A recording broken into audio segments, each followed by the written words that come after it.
Data link layer OSI model की दूसरी layer होती है जो नेटवर्किंग में बहुत महत्वपूर्ण भूमिका निभाती है। ये लेयर नेटवर्क की दो डिवाइसों के बीच डाटा को ट्रांसफर करने का काम करती है और यह सुनिश्चित करती है कि डाटा बिना गलती के और सही क्रम में पहुंचे।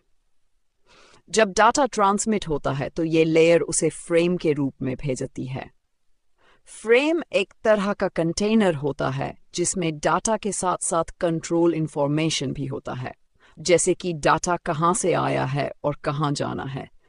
डेटा लिंक लेयर का काम होता है एरर डिटेक्शन करना। जब डाटा किसी माध्यम से ट्रांसफर होता है जैसे वायर या वायरलेस, तो उसमें गलती आ सकती है।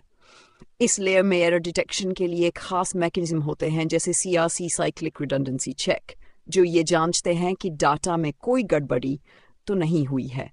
अगर गलती पाई जाती है तो रिसीवर उस डाटा को फिर से भेजने के लिए रिक्वेस्ट कर सकता है।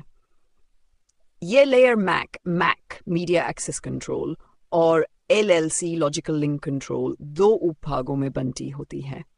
मैक सब लेयर इस बात का ध्यान रखती है कि किस डिवाइस को मीडियम एक्सेस करना है और कब करना है ताकि टकराव कोलिजन ना हो। वहीं LLC सब लेयर ये तय करती है कि ऊपर की लेयर से मिले डाटा को कैसे नीचे भेजा जाए और ट्रांसमिशन में तारतम्य बना रहे।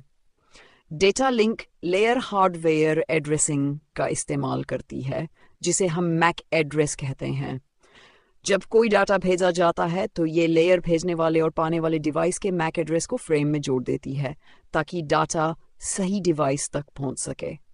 उदाहरण के तौर पर, अगर एक कंप्यूटर किसी प्रिंटर को डाटा भेजना चाहता है जो उसी लोकल नेटवर्क में है, तो डेटा लिंक लेयर उस फ्रेम में प्रिंटर का मैक एड्रेस जोड़ती है और नेटवर्क को बताती है कि ये डाटा प्रिंटर को भेजा जाए।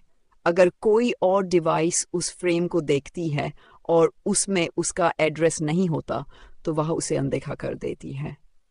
इस तरह से डेटा लिंक लेयर एक सुरक्षित, व्यवस्थित और एरर फ्री कम्युनिकेशन सुनिश्चित करती है, जिससे नेटवर्क पर काम करने वाले सभी डिवाइस आसानी से और भरोसेमंद तरीके से एक दूसरे से डाटा का आदान प्रदान कर सकें।